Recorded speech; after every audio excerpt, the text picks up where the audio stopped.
bienvenue tout le monde. C'est vraiment très touchant d'avoir une salle pleine comme ça pour nous tous. J'ai rencontré Rémi et Nathalie et on voulait faire quelque chose ensemble et on se disait le sujet de préparation pour le comédien pour un casting et rôle, c'était un sujet qui nous intéressait et on a l'honneur d'avoir ces 4 personnes avec nous. Moi, je suis Elise McLeod et je représente l'association IACT, International Acting Coaches Together. C'est fait partie aussi. Et en fait, IACT existe depuis 3 ans. Donc, ça, c'est nouveau. Et en fait, on a une mission.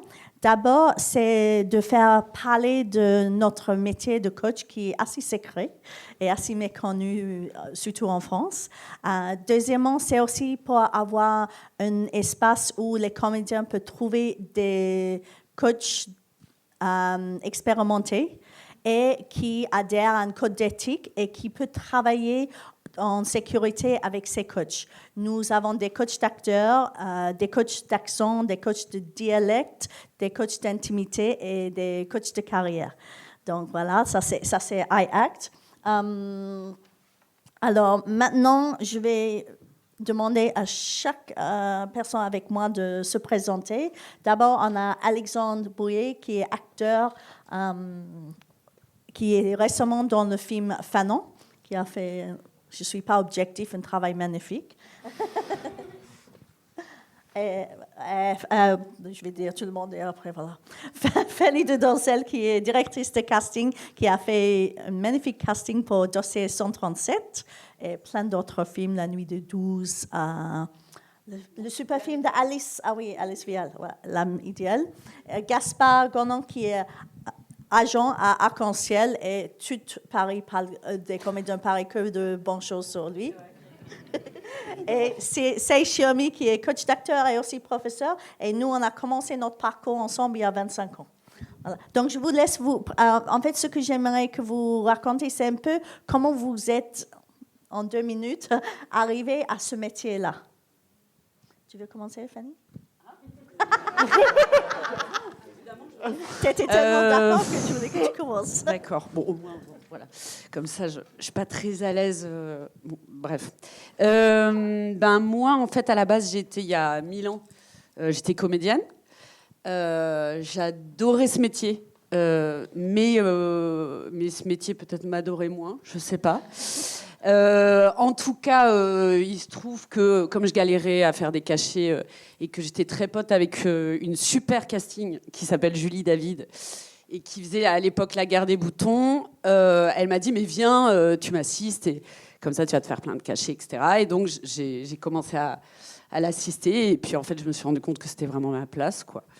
Et donc voilà. Et j'ai commencé par le casting enfant, c'était super. Et après, je fatiguais un peu et j'ai fait la... Parce que le casting enfant, il faut savoir, c'est vraiment beaucoup plus difficile que le casting adulte. Et c'est pas assez mis en valeur, je trouve, mais c'est très, très complexe. Voilà, c'est bien? Très bonne école. C'est très bien. Tu veux ta note? Je te prends dans le film. Toi, le premier rôle. C'est? Bonjour. Bonjour. C'est bizarre d'être ici parce que le métier de coach, c'est le métier de l'ombre. Donc, j'ai commencé ma formation d'acteur aux États-Unis, au lycée, à l'université. Après, je suis venu en France et on a pris un cours d'acting ensemble, moi et Elise, à l'époque. Et notre prof, il m'a demandé de la remplacer pour un cours de débutant. Et donc, j'ai commencé à enseigner, c'était l'année 2000, donc ça fait 25 ans. Et voilà, donc c'est comme ça que je suis devenu professeur et coach. Voilà. Merci. Alexandre? Bonjour, vous allez bien? Le comédien. C'est facile pour lui. Hein, tout de suite la pression direct. Moi, je vais commencer par la première fois que j'ai été en contact avec le théâtre, avant de vous dire pourquoi je fais ça. J'étais très jeune, j'habitais au Cameroun. Et j'aimais beaucoup une fille et j'étais au collège. Et un soir, j'étais avec un copain chez lui, on buvait du champagne. On n'avait pas le droit, on avait 15 ans, je crois. Et cette fille-là n'était pas dispo, elle était allée voir son petit frère qui jouait dans une pièce de théâtre. Et ce soir-là, j'ai dit à mon ami, accompagne-moi, on va aller la voir. J'ai très envie de la voir. Donc on est arrivé là-bas. La pièce de théâtre avait commencé depuis un moment. On a ouvert les portes en grand, on a fait du boucan, on a dérangé tout le monde. On s'est assis et la fille était juste à côté de moi et j'ai essayé de lui parler pendant une demi-heure, elle m'a pas regardé. En fait, parce qu'elle était totalement concentrée sur ce qui se passait sur la scène. C'était le spectacle de ses enfants. Et en fait, je me suis rendu compte rapidement que tout le monde était vraiment centré sur cette scène-là. Et en fait, l'écoute que ces enfants ont eue à ce moment-là m'a vachement marqué. Et je ne l'ai jamais oublié. En grandissant, j'ai décidé de faire autre chose. Je suis allé vers d'autres disciplines, d'autres trucs. Et bien des années plus tard, rue de Bretagne, je travaillais dans un restaurant. Je suis tombé sur un comédien connu qui venait boire un café tous les matins et qui m'a dit ça t'intéresserait pas de faire du théâtre ? Je dirais pas. Je lui ai dit non, je sais pas pourquoi. Il m'a dit je trouve que tu as quelque chose, tu pourrais raconter des histoires et que tu as le physique pour le cinéma aussi. Je lui ai dit bon, ok, très bien, j'étais flatté. Mais bon, j'avais très peur parce que j'avais 25 ans. Et il me dit essaie, inscris-toi dans un cours de théâtre. Je lui ai dit ok, je vais le faire, mais sauf que j'avais très peur. Et il m'a dit tu sais quoi, n'aie pas peur parce qu'en fait le plus important c'est l'expérience de la vie que tu as. C'est ce qui te servira dans les personnages et dans le théâtre. Et donc c'est comme ça que je me suis inscrit dans un cours de théâtre. Voilà. Merci. Gaspard. Bonjour. Alors, moi, pour le coup, j'ai commencé par une école de cinéma. Mais en fait, au bout de 6 mois, je me suis rendu compte que c'était une école qui formait vraiment à la technique et que j'étais pas du tout fait pour ça. Et donc, assez rapidement, j'ai commencé à envoyer un peu à droite à gauche des CV dans des agences artistiques. J'avais entendu parler de ce métier, on y reviendra peut-être après, mais j'ai eu la chance de grandir dans une famille artiste, donc le métier d'agent, c'était quelque chose que je connaissais un petit peu. En tout cas, j'en avais déjà entendu parler. Et j'ai commencé du coup à 20 ans, ça fait 8 ans, j'ai commencé à 20 ans comme assistant chez Catherine Davray, qui est une agence artistique. Je suis resté là-bas pendant 4 ans à peu près. Et donc là, j'étais vraiment pur assistant. Et puis au bout de 4 ans, j'ai changé d'agence. Je suis arrivé du coup chez Arc-en-Ciel, chez Laurence Couder, où j'ai été pendant 3 ans son assistant. Et là, ça fait à peu près 1 an et demi que officiellement je suis agent. Donc on y reviendra peut-être aussi après, mais j'ai construit ma liste petit à petit. Ça s'est fait sur 3 ans. Et là, ça fait vraiment 1 an et demi que j'ai vraiment mon indépendance chez Laurence et où je peux développer pleinement ma liste. Voilà. Merci. Alors, avant de partir sur la préparation, j'ai quand même une question que j'aime demander toujours aux gens qui travaillent dans le cinéma. Quel est le film ou le comédien, comédienne ou la pièce de théâtre qui vous inspire pour être là où vous êtes aujourd'hui? C'est C'est toujours difficile, mais je dirais c'est pas un film ou un acteur, mais quand j'étais tout jeune, j'ai entendu parler de l'endroit qui s'appelle Actors Studio, et je me dis qu'est-ce que c'est que ça? Et j'ai vu tous ces acteurs qui sortaient de cet endroit, et c'est à ce moment-là que j'ai décidé de vraiment me former en tant qu'acteur aux États-Unis parce que il y a quelque chose qui se passe là, et cette curiosité, cette envie de chercher la recherche sur le travail d'acteur, ça m'a jamais quitté. Donc à chaque fois que je enseigne, c'est pas un cours que je donne en tant que professeur, mais vraiment c'est un terrain de recherche pour moi. Je cherche vraiment avec mes acteurs qu'est-ce que c'est ce travail d'acteur, comment on peut le faire, comment on peut approfondir des choses. Donc ce sera ma réponse. Merci. Gaspard? Du coup, moi, c'est vraiment depuis que je suis tout petit. Donc, j'ai un père qui est comédien. Donc, en fait, depuis tout petit, je l'accompagne. Je l'accompagnais maintenant un peu moins, mais dans les coulisses, où j'allais au théâtre avec lui le week-end. Donc, j'ai commencé un peu à découvrir ce métier à travers ses yeux. Et en fait, pour moi, le théâtre, ça a toujours été. Donc, mon premier contact avec ce métier, c'était le théâtre. Et ça a toujours été un endroit assez magique, assez inspirant. Plus tard, j'ai pu aussi comprendre un peu les difficultés du métier d'acteur. Donc, assez naturellement, en fait, ça m'a donné envie d'accompagner des artistes, des acteurs, et d'en faire mon métier. C'était un peu... voilà, donc c'est pas non plus un film, mais c'est ni une personne, mais surtout un contact avec le milieu assez jeune. Merci. Fanny? Alors moi, pour continuer à pas bien répondre à ta question, parce que je vous adore. Hein. Je suis solidaire. Du coup, moi, c'est plus une directrice de casting, et c'est Agatha Sanforder, Pour ceux qui la connaissent, je pense que du coup, vous comprenez tout de suite pourquoi.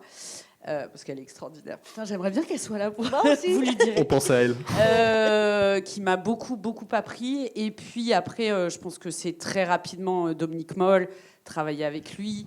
Et Audrey Estrugo aussi, qui est, en termes de travail avec les comédiens, qui est pour moi un exemple...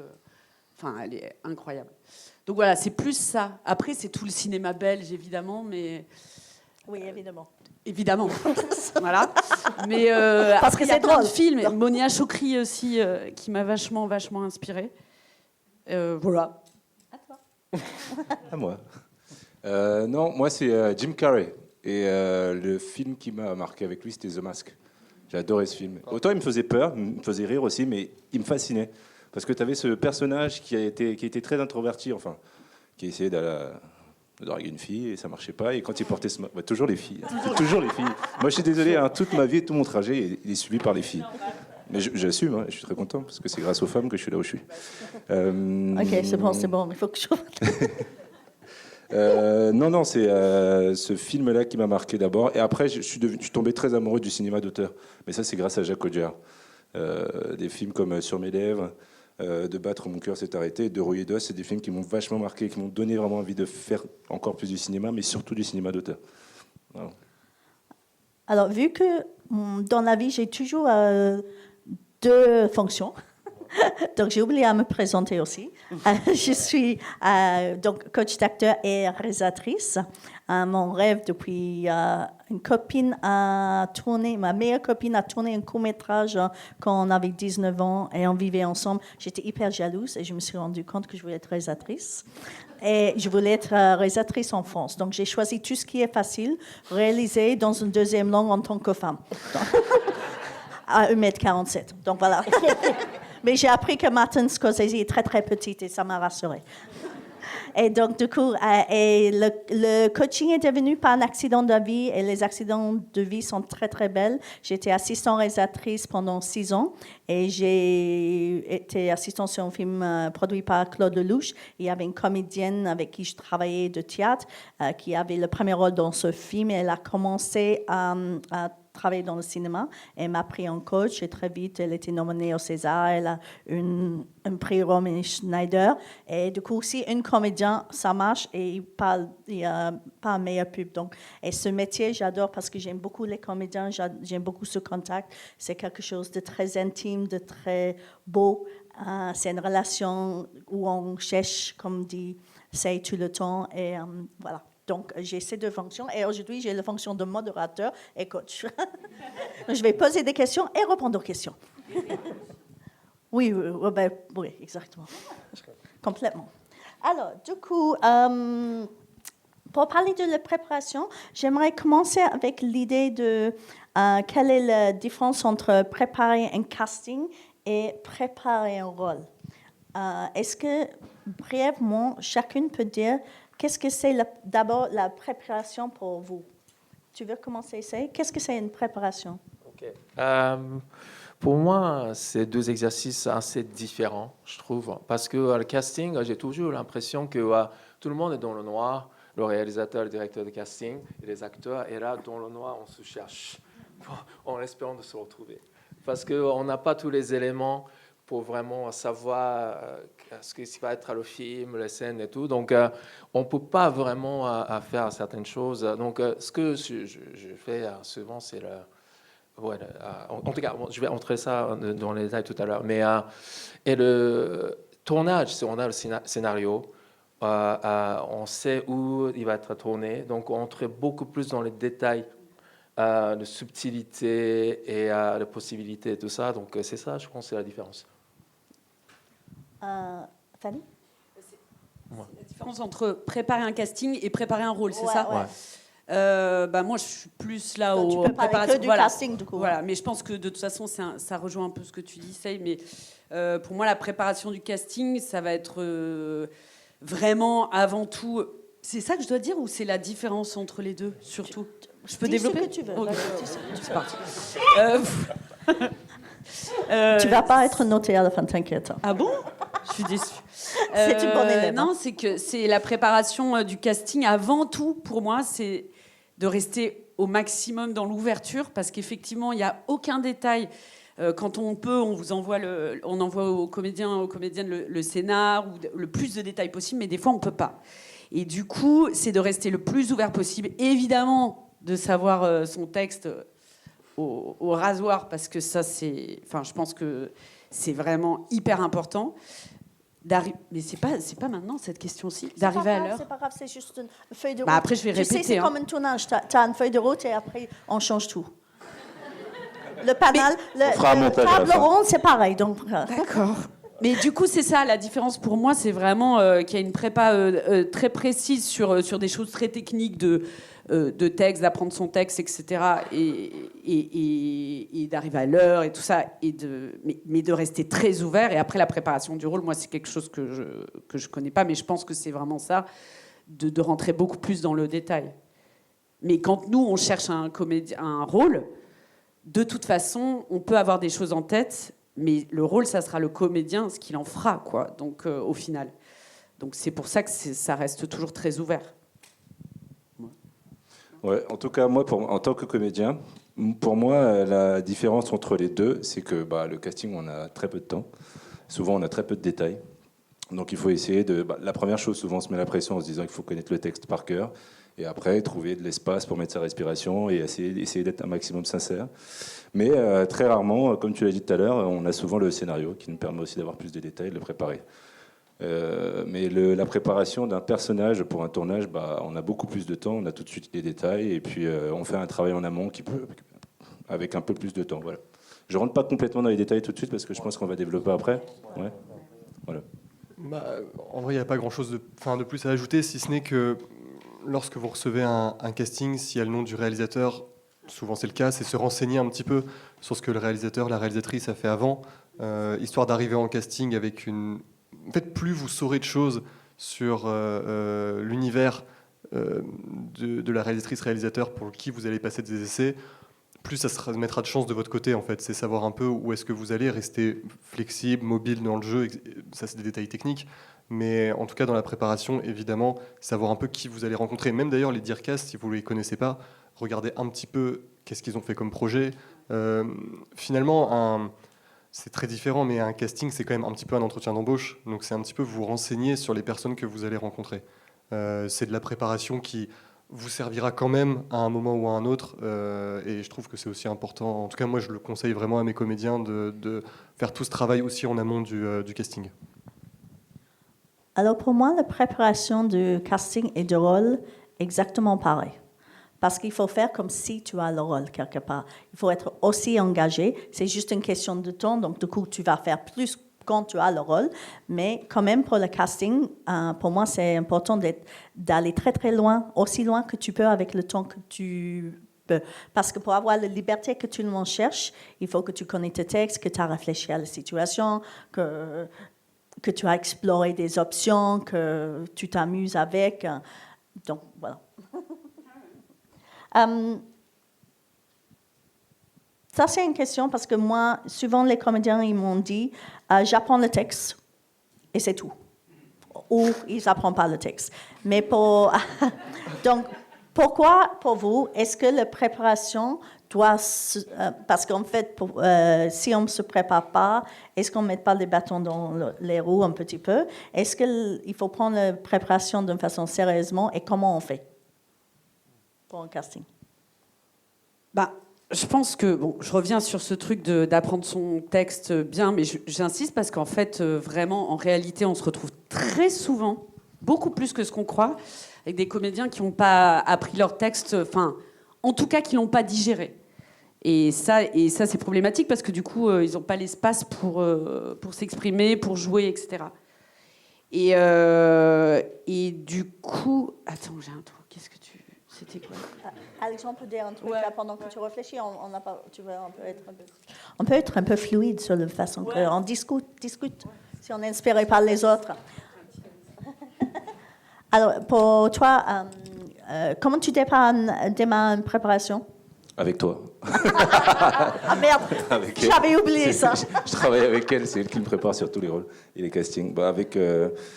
Indépendamment du travail que je fais avec Élise, oui, effectivement, il y a le texte. Mais après, c'est vrai que je me prépare psychologiquement aussi. Ça, je l'ai appris avec toi. Ça rejoint ce qu'elle disait tout à l'heure. C'est vrai que je me prépare comme si j'allais avoir le rôle. Je me prépare vraiment comme si le rôle était pour moi, que le personnage était moi, et je pars dans une forme de schizophrénie. C'est vrai, hein. Mais bien sûr que le texte, on l'apprend par cœur, mais moi, j'aime bien désacraliser le texte à un moment, parce que je me dis que si je suis trop sur le texte, bah, en fait, je vais réciter mon texte et je vais pas du tout être naturel ou être sincère. Tu vois. Oui, mais ça, tu peux le faire une fois que tu l'as digéré, ton texte. En fait, c'est apprendre le texte jusqu'à l'oublier, en fait. C'est ça. C'est apprendre C'est le ça, texte jusqu'à c'est ça. l'oublier, que ce soit tellement naturel que tu puisses en faire ce que tu veux. Et je trouve que c'est le plus important, en fait. Ouais. Pardon, je vous ai coupé. Non, mais Non, t'as non, raison, c'est c'est très bien. exactement ça. C'est Mais aussi- exactement ce que j'ai. Oui, c'est aussi la méthode. Par exemple, moi, j'ai une méthode où j'apprends à un comédien de 10 étapes, et la dernière étape, c'est apprendre le texte. Et quand ils arrivent au 10e étape, ils savent le texte parce qu'ils ont fait tout un travail psychologique, physique, mémoire, circonstances et tout ça. Vas-y, Ça y vas-y, est, Jean. J'avais pas fini. Hein. Non, je rigole. Non, après, moi, il y a un truc que j'ai appris il y a longtemps, en cours de théâtre, mais j'ai continué à le faire aussi parce que Élise m'a conseillé de le faire aussi. J'essaie de trouver par rapport à la scène que je vais préparer et par rapport au personnage que j'ai en face de moi, quels sont les obstacles, les objectifs, comment les atteindre, comment les dépasser, et que ce soit dans la manière dont je vais dire mon texte ou psychologiquement, il y a tout ça. Et puis il y a la préparation physique aussi. Il y a la préparation physique. J'ajoute juste quelque chose, c'est que un casting, alors bien sûr quand vous passez un casting, il y a le texte à l'instant T que vous allez apprendre, mais ça se prépare aussi en amont, c'est-à-dire que c'est continuer, vous, même quand il n'y a pas de casting, le coaching sur certains textes que vos coachs peuvent vous proposer, ou continuer à travailler de votre côté de façon libre sur autre chose, parce que ça vous met quand même dans une dynamique tout le temps de travail, et en fait c'est un peu comme un sportif de haut niveau qui s'entraîne régulièrement même s'il n'y a pas de compétition. Je pense que si vous vous mettez dans une dynamique de casting seulement au moment où il y a un casting, c'est moins efficace que si vous vous préparez tout le temps en amont, je pense. Ça, c'est...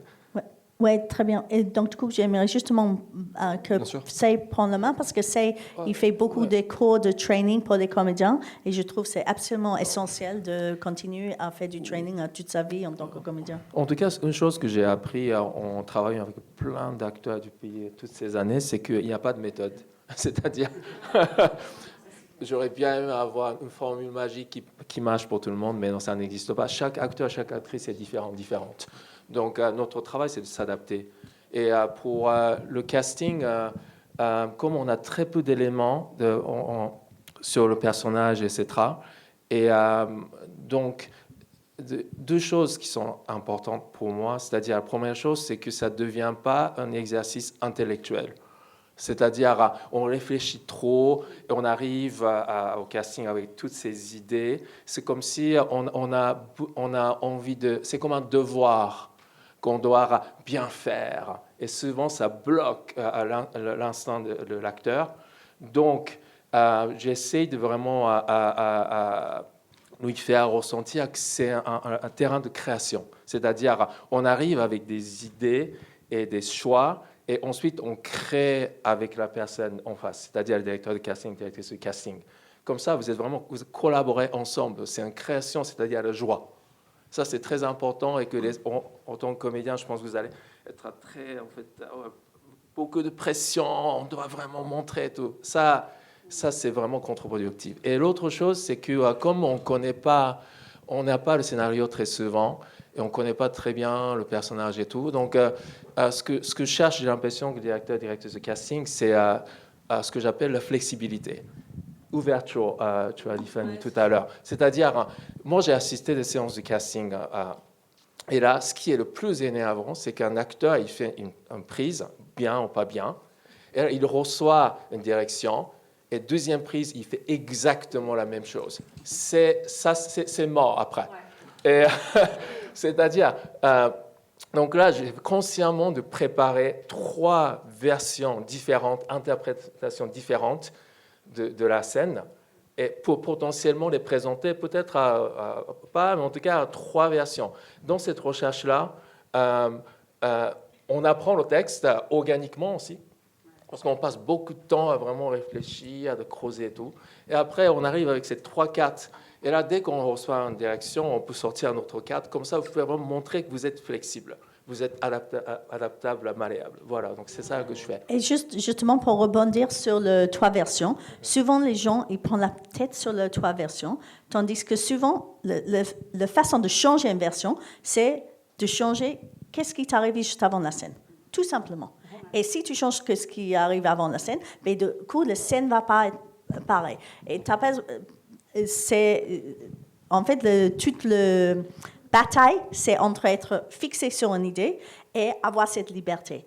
Et vous, dans votre préparation, et c'est pareil pour un rôle, parce que même quand on pense, on a un scénario, on a tous les détails, sur le tournage, il y a des choses qui changent sans arrêt. Donc, il faut avoir l'idée de lâcher prise, il faut que tu crées, tu poses, et après tu éclates la maison, parce que tu as tenté plein de choses et que tu as vraiment les idées avant. Aussi, l'autre façon, c'est quel est ton impro juste avant la scène. Donc, juste vous donner les choses avant une scène, ça vous donne une version. Parce que souvent, l'idée de version peut être compliquée pour le comédien à comprendre. Donc, tu changes une chose et ça change ta scène. Ne fais pas trop des choses compliquées, comme ça dit, trop psychologiques. Tu vois, on fait un choix. Mais c'est pour ça que je pense que, en tout cas, je trouve surtout sur des rôles importants, etc., c'est l'importance maintenant d'avoir cet outil des coachs qui se met en place. Après, il faut le bon coach aussi. Hein. Non, c'est vrai. Parce que tous ceux qui viennent d'Élise... Non, mais il y en a plein. Mais tu vois, je pense qu'il y a aussi des coachs qui doivent peut-être... j'en sais rien. Je ne sais pas pourquoi je dis ça, parce que Bon, mais je veux dire, à chaque fois qu'ils viennent de chez toi, d'une séance avec toi, je suis toujours ravie. Et je pense que le fait de voir un coach, ça aussi, ça aide à poser le cerveau. Si vous êtes en flip, etc., d'être dans le faire, quoi. Et ça, c'est hyper important d'être vraiment dans le faire. Et c'est très français de la psychanalyse, etc. Et je trouve c'est important, du coup, ce métier pour les comédiens. Quoi.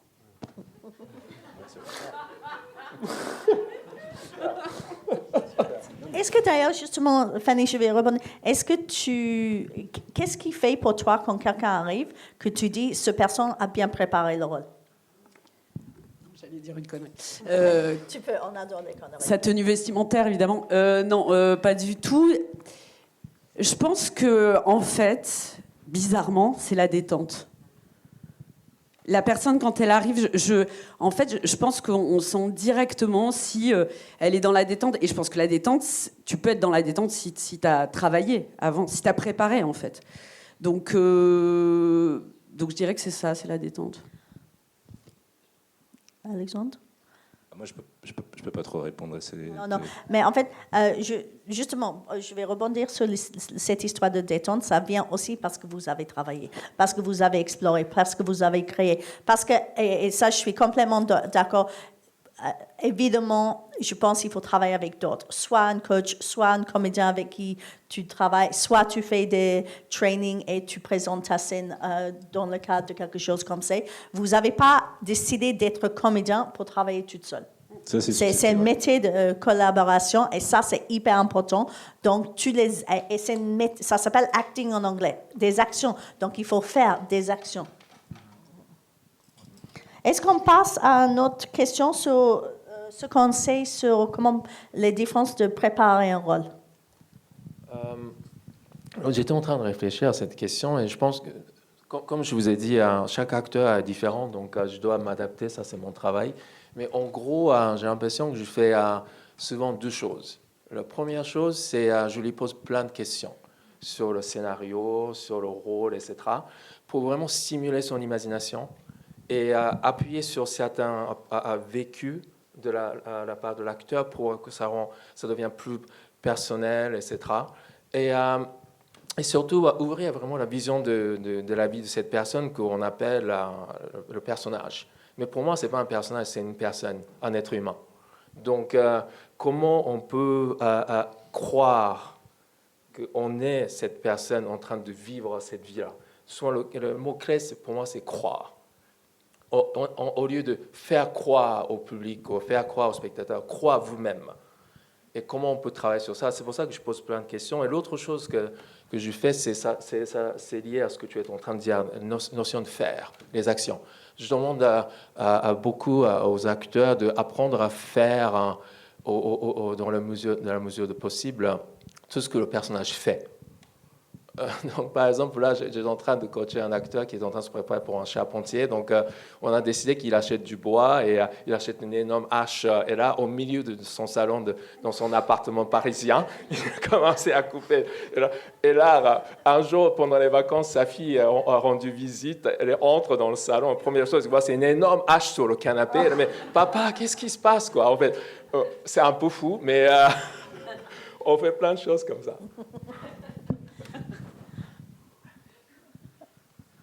Vous avez, Alexandre, sur la préparation d'un rôle, tu veux raconter un peu des anecdotes, des expériences que tu as eues? Déjà, ça rejoint tout ce que tu as dit tout à l'heure. Moi, comme je l'ai dit, je me suis préparé à chaque fois avec Élise, mais notamment pour le rôle qui m'a demandé le plus de travail. C'est vrai qu'il y avait exactement, vous, c'est normal, maintenant je comprends, vous connaissez, vous avez commencé tous les deux, toutes ces questions que tu poses justement pour stimuler, me solliciter, m'emmener à avoir moi-même les réponses, et pas forcément me les imposer à chaque fois.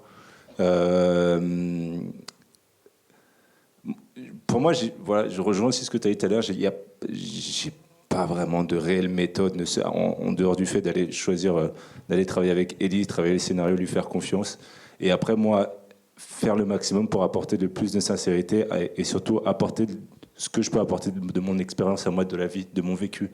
Et de trouver des moyens ou des parties dans le scénario où je peux défendre certaines émotions, certaines choses que vit le personnage avec ce que moi j'ai vécu.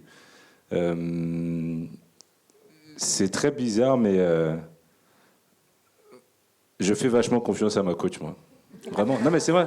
Non, mais je l'ai amené pour qu'il fait de pub pour moi. Non, c'est pas pour faire de la pub, mais c'est vrai que j'ai pas envie d'être. Je vais être transparent, je vais pas être malhonnête, je vais pas dire j'ai tout réussi parce que je l'ai fait tout seul et que je suis fort et que j'ai la méthode. Non, je l'ai pas. Tout ce que j'essaie de faire, moi, c'est de trouver ma sincérité dans les personnages que j'ai et de me les défendre avec mon âme. C'est mon âme que j'utilise pour les défendre. Pour tout le reste, je vais voir ma coach qui m'aide à trouver des outils, qui m'aide. Alors, je vais rebondir sur cette idée de. Pour moi, le but, quand on prépare un rôle, c'est où est-ce que moi, je rencontre le personnage. C'est-à-dire comment, c'est pas je suis le personnage ou j'amène le personnage à moi, c'est cet endroit où on se rencontre. C'est ça qu'on essaie de trouver avec le comédien. Parce que, honnêtement, vous êtes pris pour un rôle aussi à cause de vous. Donc, ce que vous apportez, votre énergie, votre délire, votre histoire, votre comportement et tout ça. Donc, ça, on ne va jamais effacer le vous. Et d'ailleurs, le vous, c'est qu'est-ce qui vous rend unique. Tout le monde dit, comment je peux faire la différence avec les autres? C'est la grande question des comédiens. Comment je peux faire la différence? En fait, comment vous faites la différence? C'est que vous osez à être 100% vous dans ce personnage-là, pour moi. C'est le point de départ. C'est-à-dire on peut aller plus loin, très loin de soi-même, mais en même temps, point de départ, c'est ce qui est réel en vous.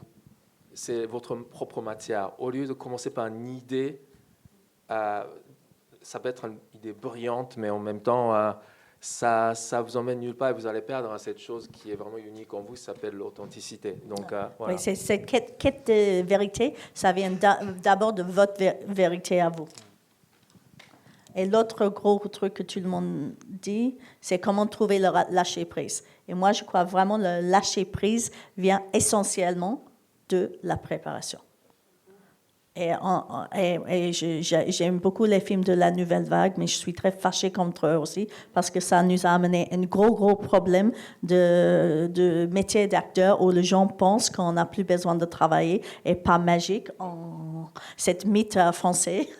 Oui, parce qu'il y a tout ce qui est, par exemple, du Raphaël Quenard, qui sont des êtres un peu exceptionnels, quoi. Je pense qu'il travaille énormément, en plus, le Quenard. Et, ouais, mais il a ce naturel où il est absolument formidable, mais c'est très rare, en fait. Ou des Laetitia Doche, ou tout ça, et c'est des gens qui travaillent aussi beaucoup, mais qui ont déjà à la base une personnalité très, très forte. mais c'est pas donné à tout le monde. Et en fait, Et c'est pas magie. Les gens, ouais, c'est ça. par exemple, nous, on connaît le coach de Juliette Binoche et Vincent Cassel, et les deux travaillent avec le même coach depuis 30 ans maintenant. Ou plusieurs coachs, d'ailleurs. Plusieurs ouais, exactement. Donc, et en fait, c'est pas autant de parler de cette idée de coaching, mais c'est de parler de cette idée que c'est un métier. C'est un métier, comme être plombier, comme être cuistot. Il y a des outils, il faut les apprendre, il faut expérimenter avec, et il faut continuer le training. Et que dans ce métier-là, qu'est-ce qui se passe? Qu'est-ce qui se passe entre deux personnes? Donc, un acteur, donc un acteur, un réalisateur, donc un acteur, un coach, donc un acteur, un directeur de casting dans la salle de casting, donc accompagné par l'agent.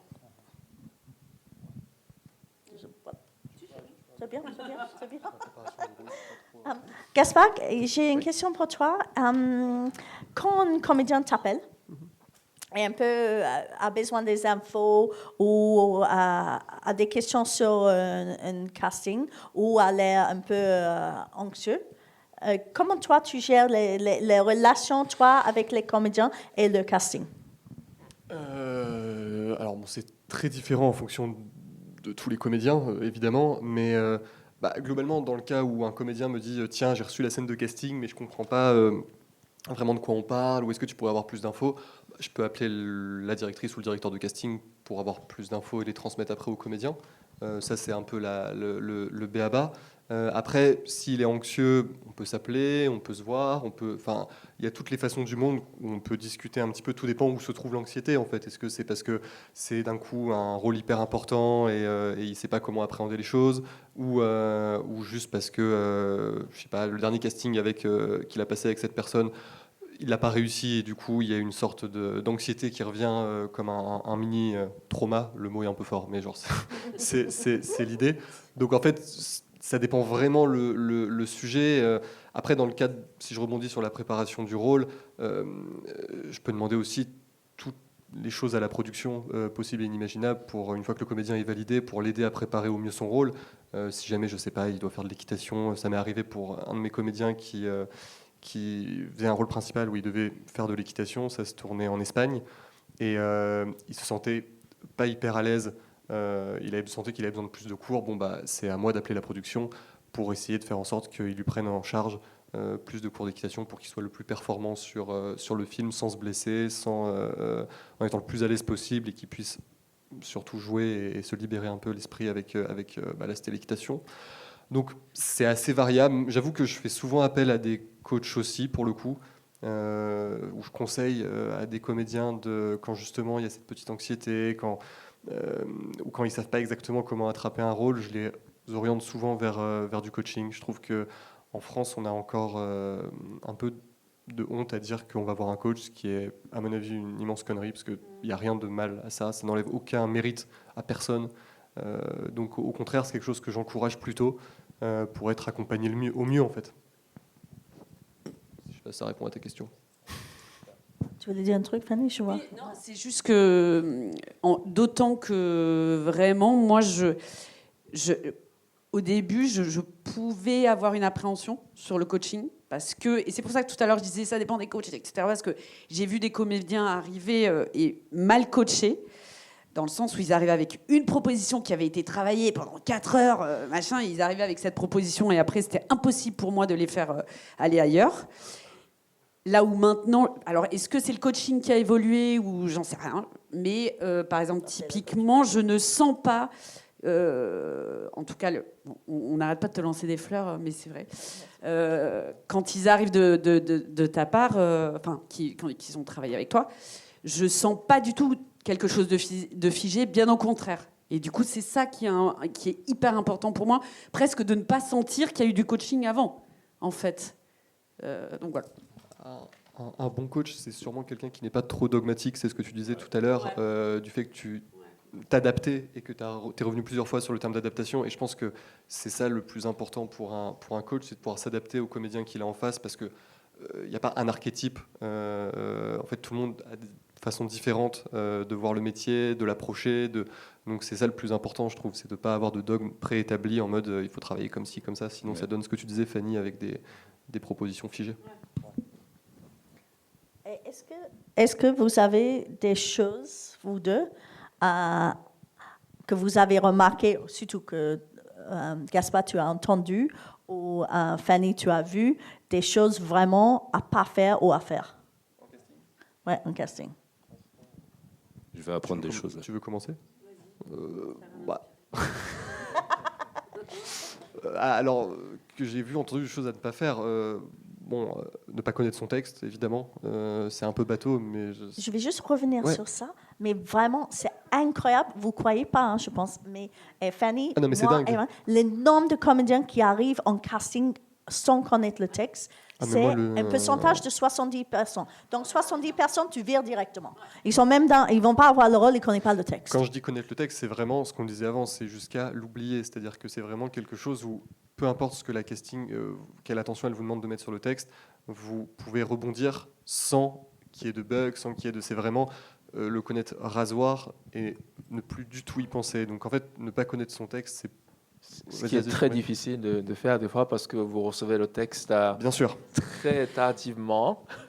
Mais ce métier est difficile. C'est le casting, ça. Ouais, au casting, ouais, c'est ça. Ouais, des fois, on ne veut pas vous l'envoyer avant, donc on attend le dernier moment pour que vraiment vous galériez un maximum. On préfère. Ouais. Non, mais c'est vrai aussi, c'est les méthodes d'apprendre le texte, pour moi, c'est un vrai souci. Parce que les gens, ils apprennent le texte en récitant. Et en fait, c'est pas comme ça on apprend le texte. Parce que dès que tu récites et une émotion arrive, tu oublies ton texte. Donc, il faut apprendre comment apprendre le texte. Et pour moi, il faut apprendre les textes avec les actions, avec les intentions, en dansant, en bougeant, avec son corps, avec la musique. Tu vois, c'est vraiment ça. C'est la façon que vous apprenez le texte qui est le problème plus que de ne pas apprendre. Parce que du coup, vous n'êtes pas libre. Une activité physique comme faire la vaisselle en disant le texte, des choses comme ça. Comme ça, le texte entre dans le corps et ne reste pas dans la tête. Et n'oubliez pas que le chant et la danse fait partie de vos corps de métier. Donc, chanter ton texte, c'est un très, très bon exercice aussi. Et juste pour ajouter... Oui. Et j'ai une voix de casserole. Je chante avec les comédiens de la scène. D'ailleurs, tu peux nous danser un petit... Il y a plein de témoins ici. Ceux qui me connaissent savent que je fais ça tout le temps. Et par rapport à cette question de délai, des fois, pour apprendre le texte, si on vous envoie, pour celles et ceux qui ont un agent ou qui en auront un, quand on vous envoie un casting, si vous sentez qu'au niveau du rendez-vous, que c'est un peu short, n'hésitez pas à nous le dire en tant qu'agent. Et nous, on voit avec le casting s'il y a moyen de trouver une autre date, un autre moment pour passer les essais. Enfin, il faut que ce soit confortable pour vous aussi. Moi, j'essaie de vraiment le dire aux comédiens que je représente, surtout ceux qui sont au théâtre ou qui tournent en même temps et qui, des fois, n'osent pas me demander de repousser le casting. Je préfère 1000 fois, moi, appeler la casting et dire « Écoute, est-ce que tu n'as pas un créneau un jour après ou 2 jours après pour que vous soyez avoir plus de temps pour travailler. » Enfin, en vrai, vous avez tout à fait le droit et il faut le demander. N'hésitez pas sur ça. Si c'est pas possible, on vous le dira. Mais... J'ai réfléchi du coup au truc. Non, du coup... non, c'est qu'il y a des trucs pour... Mais après, c'est nous, ce qu'on va dire qui est pas rédhibitoire pour moi un casting, mais ce qui, moi, m'importe, il y a aussi l'histoire de ponctualité qui, pour moi, est importante dans le sens... Après, s'il y a une galère, etc., et que je reçois un texto, j'arrive en retard, je suis désolée, il n'y a pas de problème, ça arrive à tout le monde. Mais les gens qui arrivent en retard, déjà, eux, ils sont dans un état, du coup, ils arrivent, c'est mort. Moi, je suis un peu vénère, parce que je suis ah, putain, il me met dedans, machin. Après, nous, on a souvent du retard aussi, et moi, je suis une grande pro là-dessus, parce que je parle beaucoup. Mais il y a ça, et aussi quelque chose, et je trouve que c'est hyper important, ça il l'a dit tout à l'heure, c'est la joie de faire ce métier. En fait, à ne pas oublier. Enfin, moi, il y a une phrase qui, pour moi, et ça c'est Agatha Sanforder qui m'a appris ça, on sauve pas des vies, en fait. C'est-à-dire qu'on n'est pas en train de révolutionner un truc, etc. C'est de l'entertainment, et s'il n'y a plus la joie de faire ça, bah, ça ne marche pas. Et les comédiens qui arrivent, et je sais à quel point ce métier est dur, mais qui arrivent avec avec ce désespoir de il n'y a pas de taf, de ce rôle peut changer ma vie, etc., et ben, malheureusement, ça prend beaucoup trop de place et on le voit sur vous directement. Donc faites plein de choses. Le casting, ça doit être... si vous l'avez, c'est génial, mais c'est une cerise sur le gâteau. Et la plupart du temps, les gens qui arrivent avec une joie, avec quelque chose de positif, ben, c'est vrai que ça marche. Ceux qui arrivent, qui râlent, etc., on n'a pas envie.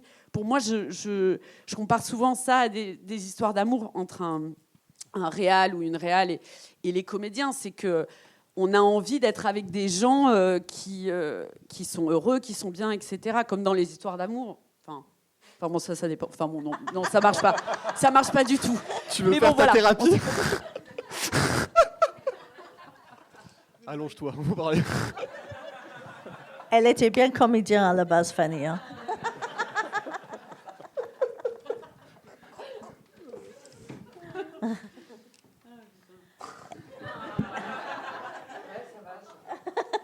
Est-ce qu'il y a des questions de vous? Est-ce qu'il y a des gens qui veulent poser des questions à quelqu'un ou quelqu'une?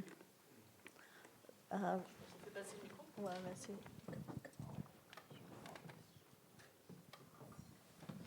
Oui, bonjour. Moi, je voulais savoir quand il y a un casting en impro. Du coup, on a les circonstances, mais tout doit se faire en impro, donc ça rajoute du stress, tout ça. C'est pas du tout. On n'a pas de texte. Comment ça se passe dans ces cas-là? Comment on prépare? Alors, je vais répondre en tant que coach d'abord.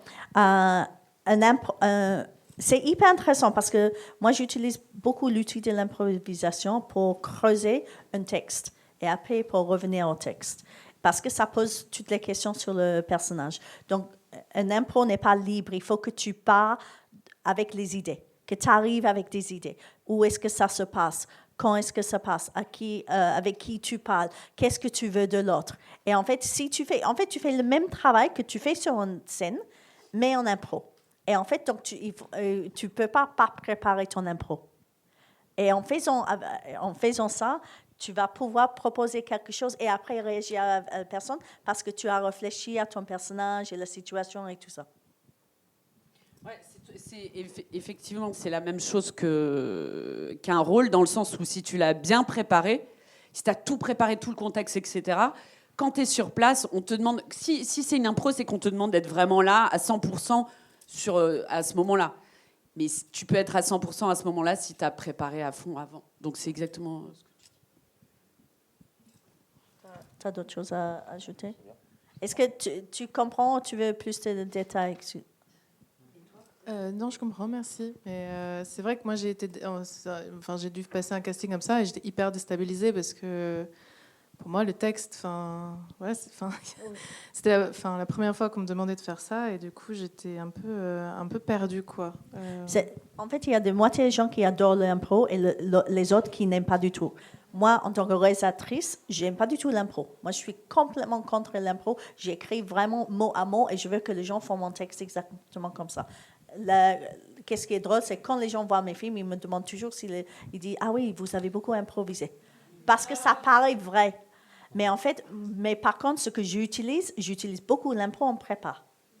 Parce que je trouve que c'est un outil. Moi, je vois comme votre travail. Je vois quand le comédien arrive déjà chez moi, préparé pour le coaching, on fait la scène et après je dis improvise ça avant. Et s'ils n'arrivent pas à improviser, je sais qu'ils n'ont pas assez réfléchi. Ils n'ont pas allé assez loin dans l'analyse et dans le travail de la scène. Ouais, je rebondis sur ça et que je pense que l'improvisation et le texte préparé, tout la seule, en fait, le texte n'est pas fixé, mais ce qu'on a envie de voir, et je pense que les castings qui proposent des improvisations, s'ils veulent voir votre capacité de travailler sur la partie invisible de l'iceberg. C'est-à-dire le texte, c'est juste la partie visible de l'iceberg, mais votre vrai travail, c'est tout ce qui est invisible. Donc, ce fond dont tu parles, et qu'on ressent ce travail ou pas, c'est là que ça se joue. Moi, pour ma part, j'aime bien des castings où on me demande d'improviser. Moi, j'aime bien travailler avec le texte qu'on m'a proposé. Mais pour moi, encourager le comédien à ce moment-là, pendant le casting, à improviser, c'est lui laisser une forme de liberté. Si on a fait tout le travail dont a parlé Élise, c'est-à-dire sur ce que le personnage veut par rapport à l'autre personnage en face, ou ce qui s'est passé avant et ce qui se passe dans la scène et pourquoi ça se passe, on a un fil conducteur qui fait qu'en fait, on sait déjà où on va et ce qu'on veut obtenir. Et puis, le texte, on peut toujours il y a toujours des bouts de texte qu'on peut placer à des moments.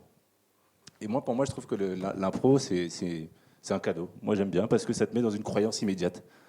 Tout ce que tu vas dire, tu y crois. En fait, ça fait que tu es vraiment centré dans la scène et tu es vraiment à l'écoute de ce qui se passe. Moi, je veux ça sur le texte, sans que tu aies besoin de improviser. Et après, il y a des réalisateurs qui n'aiment pas du tout ça. Exactement. En casting, comme toi, tu vois, Dominique Moll, c'est pareil. C'est des partitions qu'il écrit. Donc, dès qu'on enlève ou qu'on rajoute une virgule, ça tombe à l'eau, quoi. En fait, moi, j'ai tout intérêt. C'était l'impro. Les gens aiment l'impro, surtout parce que tu peux que faire l'impro en vérité. Donc, c'est plus facile d'avoir la vérité de le moment. Mais tout le travail métier de le comédien, c'est d'avoir cette même vérité avec le texte. Donc, pour moi, je comprends cette facilité. Pour moi, c'est une facilité. Et les gens qui ne savent pas diriger des acteurs vont souvent aller dans ça parce qu'ils ne savent pas chercher cette vérité de vous. Donc, voilà. Mais je l'utilise en prépa. Pour moi, c'est un outil extrêmement utile en préparation pour que vous vous libérez, que vous explorez. Et puis, je pense, pour répondre à... Non, il y a aussi un truc, c'est que je pense que quand tu es confronté à ça, tu vois, d'aller à un casting où il y a une impro, il y a un moment, il faut se faire confiance aussi. Et ça, c'est un truc aussi. Faites-vous confiance. Vous êtes là, c'est pas pour rien. Et c'est ce qui va aussi faire du lâcher-prise. Non ? En fait, quand vous allez à un casting, vous êtes invité. Et pourquoi vous êtes invité ? Parce qu'on veut que vous soyez là. Donc déjà, ce n'est pas une compétition, ce n'est pas une guerre. Le casting vous a vu, dit « Ah, j'adore le visage de cette personne, j'adore son bon démo, machin. Ah, j'ai envie de voir cette personne. » Donc déjà, vous êtes invité à une séance de travail. Et c'est ça qu'il faut garder en tête. D'autres questions ? Ah si, ça marche, pardon. Bonjour, je m'appelle Ophélie, je suis comédienne. Et j'avais une petite question, du coup, peut-être plus pour Fanny, pour les préparations casting. Ou est-ce que... moi, ça m'est arrivé plusieurs fois en casting, où au-delà de recevoir le texte dans un délai un peu court, en fait, on a vraiment les enjeux de la scène et du rôle le jour du casting. Donc du coup, forcément un peu déstabilisant. Donc après, bien sûr, on a bien travaillé, on a un peu poncé la scène et tout. Mais quand tu arrives et que du coup on te dit, alors en fait non, c'est toi qui l'as tué. Et du coup tu fais, ah ok d'accord. Donc forcément tu es un peu déstabilisé. Et donc est-ce que c'est un choix ou est-ce que c'est autre chose ? Et voilà. Alors c'est pas du tout un choix de notre part. Enfin, après, je peux pas parler pour les autres. Peut-être qu'il y en a qui ont très envie de vous mettre des bâtons dans les roues, mais c'est pas du tout un choix. On essaye de vous alimenter le plus possible, et même nous, parce que je peux te dire que sur des séries, comme tu le dis très justement, de c'est toi qui as tué et tout, nous, déjà, des fois, pour comprendre, mais je vous jure, on est obligé de c'est vrai, même pour expliquer aux agents l'intrigue du truc, que c'est la sœur du fils, mais qu'en fait, c'est elle qui l'a tué, mais peut-être pas vraiment, c'est un bordel. Donc, ça, le problème, c'est que j'ai pas vraiment de réponse à ça, c'est que c'est là où il faut que tu arrives un max préparé, etc. Et qu'après, sur le moment, il se passe ce qui se passe et que tu dois te faire confiance et tout ça. Parce qu'il n'y a pas de...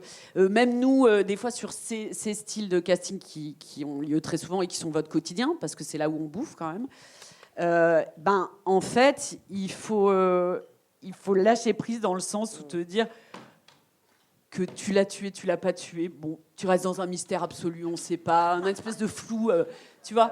C'est vrai, Mais ça, après, c'est à nous à vous aider aussi pendant le casting. Mais c'est clair que tu arrives, des fois, tu ne sais pas si c'est toi qui as tué, quoi. Après, tu peux préparer le fait que tu l'as tué et tu ne l'as pas tué. Exactement. Tu vois, c'est comme je disais, qu'est-ce qui se passait juste avant. Tu fais souvent, moi, je travaille souvent dans les contres. Je vais travailler une scène en disant, faites-le comme si c'est une comédie, c'est le truc le plus marrant de ta vie. Et là, faites-le comme si ta sœur vient de mourir.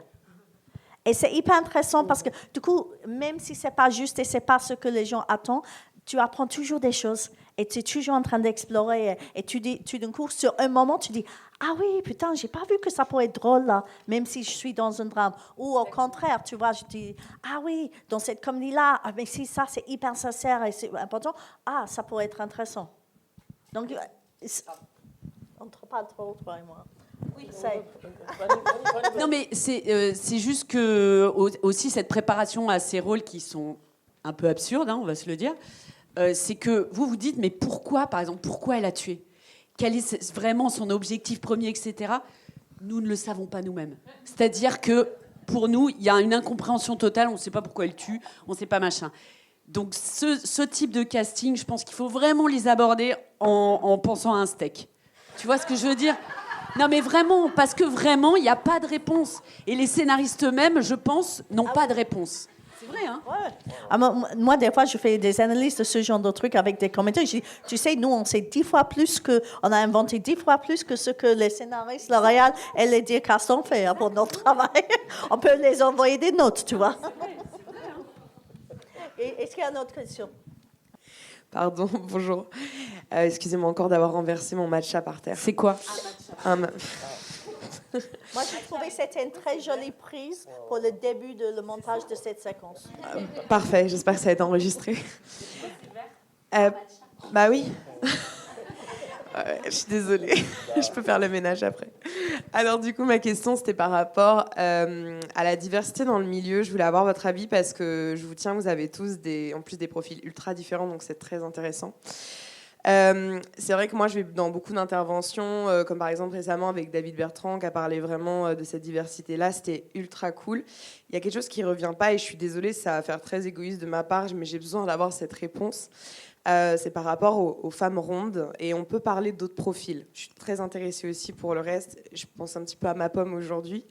Mais c'est-à-dire qu'il y a une sorte de culte de la minceur qui est apparemment en train de revenir et qui me fait un peu peur de ce que je vois sur les réseaux sociaux, mais en même temps, j'ai pas envie de me laisser bouffer par les réseaux sociaux.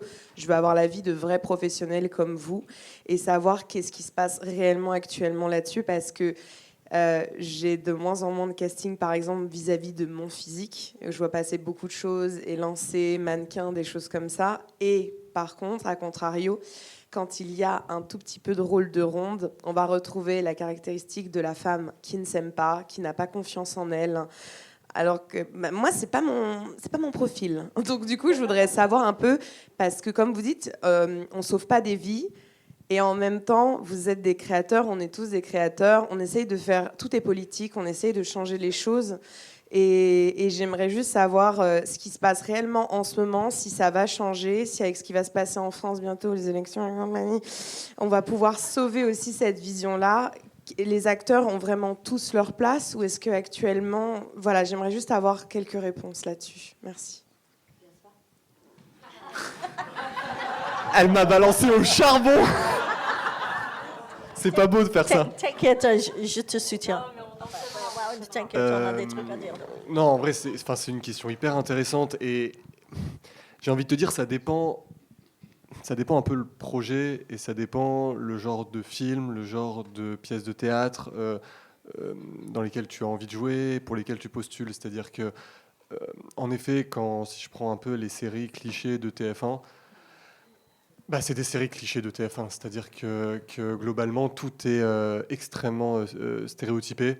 Et en effet, une femme ronde forcément ne s'aimera pas, ou un acteur maghrébin sera forcément un délinquant. Ok, bon, ça c'est les limites de ces chaînes pour l'instant. Moi, je vois aussi beaucoup de cinéma d'auteur, beaucoup de pièces de théâtre, où toutes ces barrières-là, on s'en affranchit complètement. Maintenant, il a un peu changé physiquement, mais moi je me souviens quand j'étais petit d'avoir vu jouer Serge Badgassarian, qui devait faire peut-être 180 kilos, et il était d'une légèreté sur scène, c'était absolument sublime à voir. Donc en fait, ça dépendra les gens avec qui tu as envie de travailler. Après, c'est difficile de te dire ce que va devenir ce métier.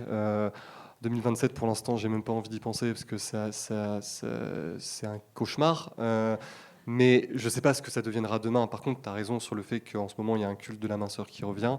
Mais je tiens à dire que c'est vraiment pour un type de projet en particulier. Moi, je vois aussi au quotidien, en parlant avec des directeurs de casting, avec des réalisateurs qui cherchent justement des profils qui ne sont pas des profils clichés, stéréotypés dans la société, qui cherchent justement pour que leur film soit plus véridique, soit plus naturel et du sens, qui cherchent justement tout type en fait de personnes, que ce soit des grands très fins, des personnes plus fortes. Donc, ne t'inquiète pas sur ça, c'est-à-dire que ça dépendra vraiment, par contre, de où est-ce que tu as envie de travailler, avec qui tu as envie de travailler. Et enfin voilà, c'est la réponse, je pense, la plus sincère que je peux apporter sur ce que je vois, moi, de mon côté. Vous compléterez après, mais voilà. Moi, je pense que c'est très important. Ta responsabilité dans cette histoire, c'est de faire de ta défense la force. Et pas se questionner sur ça. C'est aucun intérêt. Et d'ailleurs, c'est très intéressant parce que, je sais pas, ma sœur en Australie est directrice de casting. Et il y a un homme qui est comédien depuis 30 ans, qui est fort. Et depuis 1 an, il a perdu son poids. Et tout d'un coup, elle dit, oh, putain, il va plus avoir des rôles. Parce qu'on a pris, ça faisait partie de ce qui dégageait. Et son personnalité et son identité, c'était son identité. Et donc, du coup, on se disait, ça va être intéressant, on se demande qu'est-ce qui va se passer. Donc, nos différences, c'est nos forces. Et tant que nous, on ne se met pas en question nos différences, les autres non plus. Donc, il faut foncer avec ça. Alors, moi, je suis tout à fait d'accord avec toi qu'il ne faut pas que tu te mettes ça en tête parce que de toute façon, et même nous, on ne sait pas ce que ça va devenir et machin. Mais je trouve que les choses ont changé dans le sens où maintenant, en tout cas, les producteurs, les réalisateurs, etc., ils osent plus trop dire. Donc, en fait, c'est qu'ils vont plus trop oser dire oui, mais tu trouves pas qu'elle est un peu trop ronde ou machin. Ça, ils peuvent plus le dire. Et c'est ça qui est super à noter. Et pareil pour la diversité, etc. C'est que maintenant, ils ont été un peu élevés. Tu vois, c'est comme si on avait dit bon, les gars, il y a encore tout ce qu'ils pensent derrière, tu vois. Mais nous, et c'est notre travail, les agents, les castings et les réals aussi, justement de pousser là-dessus. Et en fait, et presque, j'ai envie de te dire, presque maintenant, moi, si je reçois un profil d'une personne qui est un peu ronde, un profil d'une personne qui a un physique, je sais pas, qui a une cicatrice, un machin, ben, je vais avoir plus d'attention sur ces profils-là, parce que maintenant, on est très conscient de tout ça, et on bosse dessus tous. Donc, moi, je trouve qu'il y a un truc quand même très positif maintenant. Après, c'est une chose, un mec qui est tout en rondeur et une meuf qui est tout en rondeur. On va pas se le cacher. Ça reste, et surtout en télé, tout ça, laisse tomber. En télé, ils sont sur des stéréotypes quand même encore... c'est déprimant. C'est déprimant, effectivement. Mais ça bouge. Et c'est ça qu'il faut voir, en fait. Je pense qu'il faut voir le positif et se dire, ça bouge. Ça bouge bien, quoi. Moi, j'avais fait une audition et donc j'avais pris un coach pour me former. Et il m'avait dit, surtout, ne dis pas que tu t'es fait coacher, sinon tu n'auras pas le rôle. Et il m'a mis une angoisse folle. Et donc, je voulais savoir si c'était vrai. Enfin, s'il y avait toujours ce stigma qui était mis sur les personnes qui se font coacher. Dans ce cas-là, ça veut dire qu'elles n'ont pas bien travaillé, etc., etc. Elles ont toujours besoin de quelqu'un. Écoute, ça existe toujours un peu. Ah oui. Parce que moi, j'ai quand même des trucs de... Tu sais à quoi, quand je rencontre des producteurs en tant que réalisatrice, et je dis, je suis aussi coach et tout ça. Donc, c'est en train de changer doucement, mais ce n'est pas tout le monde. Et en fait, le problématique, c'est les directeurs de casting dirigent et quelque part, ils se sentent en compète avec un coach ou pareil avec un réalisateur. Donc, ça dépend des personnes. Et en fait, il n'y a pas de raison de le dire. Tu vois, il n'y a pas de raison de dire je me suis fait coacher, à part quand les comédiens sont un peu... j'ai oublié le mot en français, mais où ils ne prennent pas la responsabilité de leur propre proposition. Ils disent, mais c'est ma coach qui me l'a dit. Et ça, c'est plus un mauvais comportement de vous. Oui. Ça, oui. Ça, c'est pas et là, c'est plutôt vous qui ont 5 ans et qui dit, c'est ma mère qui m'a dit de faire ça. Donc, ça ne vous donne pas une super bonne réputation non plus. C'est pas terrible, ça. Oui, mais tu peux si ça arrive, tu peux le dire, il n'y a aucun souci. C'est aussi, ça dépend dans quel contexte. Mais non, mais je pense que tu as raison, tu n'as pas besoin de le dire. Et si tu sens qu'en face, le casting, il est un peu chiant, un peu machin, tu dis pas. Non, tu dis... Enfin, si tu sens que ça peut poser problème, t'en parles pas, mais après... Mais toi, tu sais toujours quand j'écoute les gens. Je le sens. Je fais, Ah toi, ouais. t'as vu Élise. Je sais pas s'il me le... Alors, comment ça arrive Ça mange. Eh je vais te dire un truc, mais c'est une grosse fleur encore. Donc ça fait beaucoup, mais c'est juste que, Ça fait en un fait, je bouquet. sens qu'ils sont très préparés, mais dans le bon sens du terme, et c'est très agréable. Et du coup, à la fin, je dis au comédien ou à la comédienne, putain, merci parce que je sens que tu as préparé ce casting, etc. Et là, ils me disent, j'ai vu Élise. Et là, je fais, putain, encore Élise, quoi. Il y a d'autres questions? Une dernière question? Je ne sais pas où, quelle heure il est. On a du temps. Bonjour, je me posais la question, quand on appelle un coach avant un casting, combien de jours avant, j'imagine que ça dépend aussi du casting, combien de temps on travaille ensemble, combien ça coûte, enfin, c'est une question Pragmatique. organisationnelle. Oui, voilà. Écoute, ça c'est toujours au dernier moment. Les gens m'appellent quand ils ont un casting. Donc, moi donc, il faut qu'on cale dans nos plannings. Moi, avec IACT, on est quand même 16 coachs. Donc, du coup, si moi, je ne suis pas dispo, j'envoie Chris. Il y a Cécile qui est dans la salle. Cécile, tu es là? Cécile Carrère, qui est notre super coach avec nous de IACT. Tu veux venir? Comme ça, les gens peuvent voir ton visage. Donc, du coup, nous, justement, on envoie aux d'autres si on n'est pas dispo. On a tous nos lieux où on fait du coaching. Moi, de ma part, c'est une heure ou 1h30 ou 2 heures max pour un casting. Parce que je suis conscient aussi du coût pour vous. Après, les prix ne sont pas pareils pour tout le monde, mais le fourchette, c'est entre, je pense, 60 et 100 euros l'heure. Et après, il y a aussi les subventions AFDAS pour les coachings, pour les castings aussi. Voilà. Est-ce que c'est toutes les questions pragmatiques? Ah oui, juste pour les préparations, par contre, on n'a pas du tout parlé du self-tape. Et là, par contre, si vous avez l'opportunité de faire avec des coachs, je vous conseille vraiment, parce que ce n'est pas votre métier. En gros, nous, les coachs, on devient réalisateur et directeur de casting sur les self-tapes. Et c'est vrai que si vous pourrez le faire avec des coachs, je vous le conseille parce que ça donne beaucoup plus de chances. Merci. Ma question, c'était pour toi, du coup, parce que tout à l'heure, tu avais dit quelque chose qui m'a intriguée. Quand tu parlais de la préparation à 10 étapes, et c'est à la dernière étape que tu demandes d'apprendre le texte. Et du coup, je me suis dit, c'est très intriguant. Est-ce que tu pourrais nous partager les 10 étapes ou pas du tout?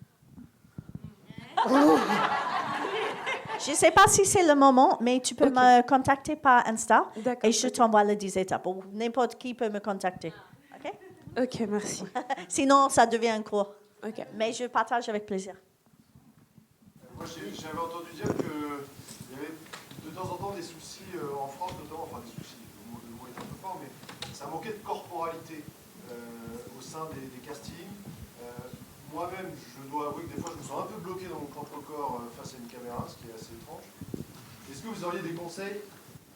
Est-ce que vous auriez des conseils pour justement des choses factuelles, rapides, qu'on puisse faire intégrer en nous et qui puissent nous aider au niveau de la libération de la corporalité?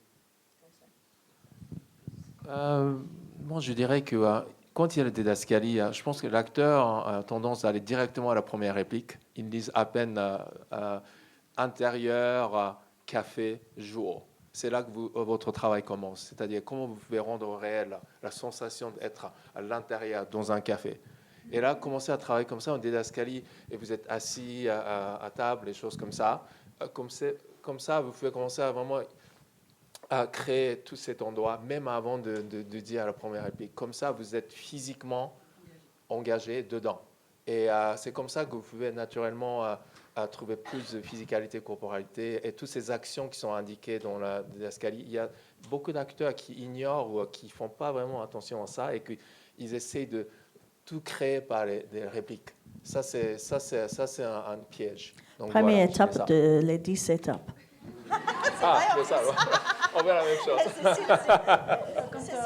Oui, souvent. Non, pardon, juste quand le stressé ou trop tendu, vraiment qui met tout dans la tête comme ça, moi je les fais faire du sport. Je leur fais faire du sport. Et je leur dis, je suis pas du tout sportive, donc tu vas courir sur place ou tu vas sauter. Comme ça, le cardio il monte un peu et on est obligé. Ça déplace le focus de la rétine, de je suis comme ci, je suis comme ça dans la tête. Ça va directement dans le corps, je suis obligée de respirer. Et, Je devrais faire ça aussi en question. Oui, c'est super. Mais nous, tous les coachs, on fait ça. C'est le gros problème des Français, c'est que moi, je dis souvent, vous avez la tête coupée. En fait, ça joue ici, et on oublie que ça, c'est ça. Tu vois, il faut être comme ça. Peut-être plus pour Gaspard, parce que je suis une comédienne qui n'a pas d'agent, et j'aimerais avoir de vrais conseils pour postuler dans une agence de comédien. Des vrais conseils. Parce que vous racontez n'importe quoi depuis le début. Je suis pas du tout agent. Non.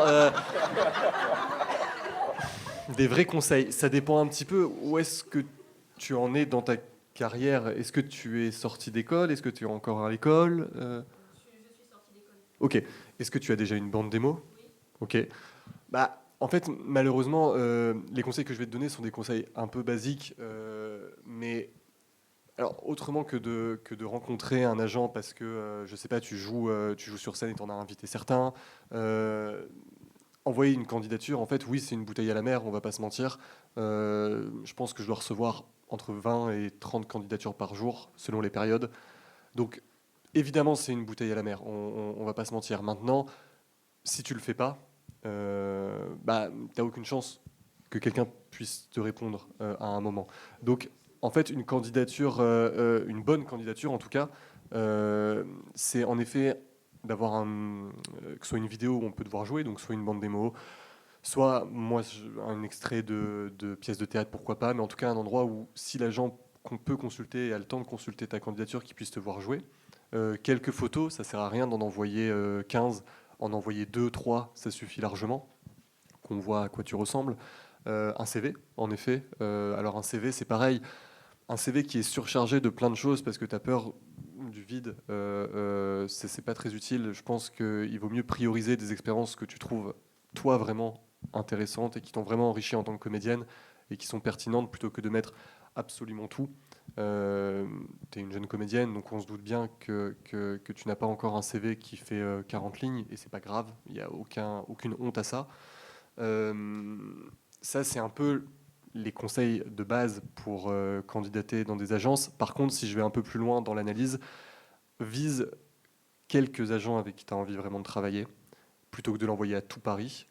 Essaie de viser, de regarder un petit peu les listes des uns et des autres. Est-ce que ce sont des jeunes agents? Est-ce que tu aimerais être accompagné par un agent plus expérimenté, une femme, un homme? Ça, c'est propre à chacun et à chacune. Mais de faire ce travail, de te renseigner un petit peu sur par quel genre d'entité tu as envie d'être représenté. Je trouve que c'est hyper important. Vas-y si tu veux. Et aussi, juste quand tu regardes une agence, regarde les gens qu'ils ont. Parce que s'ils ont déjà un profil comme toi, ils ne vont pas forcément te prendre. Donc ça, c'est aussi... J'ai une question pour toi. Si quelqu'un est recommandé par quelqu'un qui est déjà sur ton agent, tu prends ça plus sérieusement? Alors oui, forcément, quand je reçois un mail en me disant qu'ils viennent soit de la part d'un de mes comédiens, soit un directeur, une directrice de casting qui me le recommande, forcément, dans le nombre de mails que je reçois, j'y fais plus attention. On ne va pas se mentir, très sincèrement, j'y fais plus attention. Par contre, toutes les candidatures que je reçois, je les vois. C'est-à-dire que je ne fais pas clic droit supprimer dès que je reçois une candidature. Je ne peux pas répondre à tout le monde parce que tout simplement, je n'ai pas le temps. Objectivement. Par contre, toutes les candidatures, et je pense que je ne suis pas un cas exceptionnel, beaucoup d'agents ont fait quand même ce métier pour rencontrer des gens. Donc, on voit les candidatures. En effet, on ne peut pas répondre à tout le monde et on ne peut pas prendre tout le monde. J'adorerais, mais je pense qu'à la fin de la semaine, on aurait des listes de 400 personnes et ça serait un poil compliqué. mais évidemment qu'elles sont lues. Donc après, en effet, je sais très bien que le taux de réponse est bas. Et que c'est pas forcément simple, mais en tout cas, si tu ne jettes pas cette bouteille à la mer, et si ça peut te rassurer, moi en tant qu'agent, quand j'envoie des propositions de comédiens au casting, il y a beaucoup de fois où j'ai pas forcément de réponse. Il y a certains dircast avec qui j'ai l'habitude de travailler et avec qui on se connaît, mais moi, en tant qu'agent, j'envoie très souvent mes propositions au casting pour des projets et il va falloir que je relance, que je fasse un petit texto, bon, je fais aussi un travail de prospection. Fanny me répond jamais, par exemple, c'est un enfer. Non, c'est une blague en plus. Mais c'est vrai que c'est un métier de toute façon où tout le monde est sursollicité. Tout le monde. Et à un moment, quand dans vos carrières, pareil, vos carrières vont commencer à se développer, à évoluer, vous allez voir aussi cette sursollicitation. Donc en fait, c'est vous dire, j'envoie le meilleur matériel possible. Après, une fois que je l'ai fait, ça dépend pas vraiment de moi. Je laisse les choses se faire. Voilà, c'est les choses les plus sincères que je puisse te dire. Une dernière question. Oui, je m'appelle Bastien. C'était pour rebondir sur l'idée de la safe tape et de savoir un peu où mettre le curseur entre faire quelque chose de très factuel. C'est un peu ce qu'on peut entendre. La safe tape, elle sert vraiment à se présenter très factuellement et tout. Et où est-ce qu'on garde quand même ce truc-là comme un endroit de création? Où est-ce qu'on peut rajouter notre petite patte, quoi? Je déteste ce mot curseur parce que ça ne veut rien dire pour moi. Parce que non, mais c'est vrai, ça ne veut rien dire. C'est une histoire de... En fait, ce qu'on cherche, c'est la vérité. Et la vérité du moment, donc, c'est dans la création. Et un curseur, c'est comme si j'entends un truc où il faut que je sois nature. Et en fait, ce n'est pas ça qu'on cherche. La vérité du moment peut être extrême ou nature. Donc, ça dépend de la scène. Tu comprends? C'est compliqué à répondre à cette question. Pour moi. Ouais, je crois que En fait, je parlais plus de la vidéo de présentation. Ah, la présentation. Oui, soyez vous-même. 100%. Ah oui, à 100%. On ne veut pas un truc professionnel, pas un truc neutre. Moi, quand je fais des présentations avec des comédiens, je fais max 2 prises. Donc, jamais plus que 2 prises. Et souvent, je prends celui où il y a un accident, où ça bafouille, où il y a un truc qui ne va pas. Je veux l'être humain dans toutes ses contradictions, son côté messy, bordélique, voilà. Il ne faut pas trop se prendre la tête pour les vidéos de présentation. Enfin, d'ailleurs, Fanny, je ne sais pas si tu te souviens, tu m'avais demandé pour un comédien, il te l'avait envoyé sur un vélo. Je t'avais envoyé une vidéo de présentation sur un... Et je t'avais envoyé, il était à vélo à ce moment-là, et il m'a envoyé sa vidéo de présentation à vélo. Enfin, il faut de la spontanéité, c'est pas la peine de se prendre la tête plus que ça. Faites-le au moment où vous êtes, et voilà. Par contre, je pense qu'il faut qu'on termine là. Ah oui. Elles sont contentes parce que je gère le temps comme un anglophone. Il est 3h00. Une minute en retard. Non, je vais juste dire merci beaucoup. C'était chouette d'avoir votre écoute. J'avais un dernier truc. Ah oui, donc c'était sur la préparation. Et qu'est-ce que c'est la préparation? C'est l'action, c'est de faire. Et en fait, il faut, dans toute ton carrière de comédien, il ne faut pas être passif, soyez actif. Actif dans les rencontres, venez au festival quand vous faites ça, préparez les rôles. C'est ça, c'est pas le moment où tu regardes le film dans lequel tu joues qui est le plus kiffant, honnêtement. C'est tout ce que tu fais avant. Ça... Donc, c'est vraiment ça. Je veux dire, dans cette idée de préparation, n'oublie pas, c'est l'action qui amène des résultats et le joie de ce métier et cette création. Et de jouer et vous amuser. Voilà, je voulais juste dire, j'avais une petite... C'était quoi? Non, si vous donnez une note... Non, c'est tout. Merci beaucoup tout le monde.